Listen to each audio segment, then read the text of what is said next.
उद्योगपव भगवद्यानपव 81तमोऽध्याय। युद्ध के लिए सहदेव तथा सात्यकी की सम्मति और समस्त योद्धाओं का समर्थन। सहदेव बोले, शत्रुघ्न श्री कृष्ण महाराज युधिष्ठिर ने यहाँ जो कुछ कहा है ये सनातन धर्म है, परंतु मेरा कथन ये है कि आपको ऐसा प्रयत्न करना चाहिए जिससे युद्ध होकर ही रहे। 1 दशानंदन, यदि कौरव पांडवों के साथ संधि करना चाहें तो भी आप उनके साथ युद्ध की ही योजना बनाइएगा। 2 श्री कृष्ण पांचाल राजकुमारी द्रौपदी को वैसी दशा में सभा के भीतर लाई गई देखकर दुर्योधन के प्रति बढ़ा हुआ मेरा क्रोध उसका वध किए बिना कैसे शांत हो सकता है।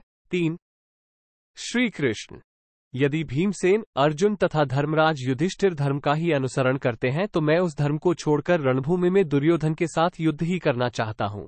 4 सात्यकी ने कहा, महाबाहो, परम बुद्धिमान सहदेव ठीक कहते हैं।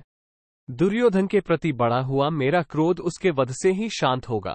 5 क्या आप भूल गए हैं जबकि वन में वल्कल और मृगचर्म धारण करके दुखी हुए पांडवों को देखकर आपका भी क्रोध उमड़ आया था।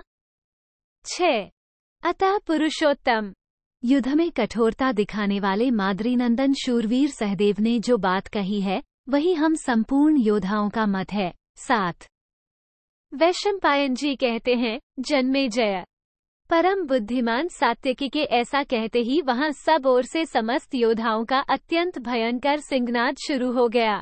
8 युद्ध की इच्छा रखने वाले उन सभी वीरों ने साधु साधु कहकर सात्यकी का हर्ष बढ़ाते हुए उनके वचन की सर्वथा भूरी भूरी प्रशंसा की। 9 इति श्री महाभारते उद्योग पवणी भगवद्यान पर्वणि सहदेव सात्यकी वाक्य 81तमोऽध्याय। 81 इस प्रकार श्री महाभारत उद्योग पर्व के अंतर्गत भगवद्यान पर्व में सहदेव सात्यकी वाक्य विषयक 81वां अध्याय पूरा हुआ। 81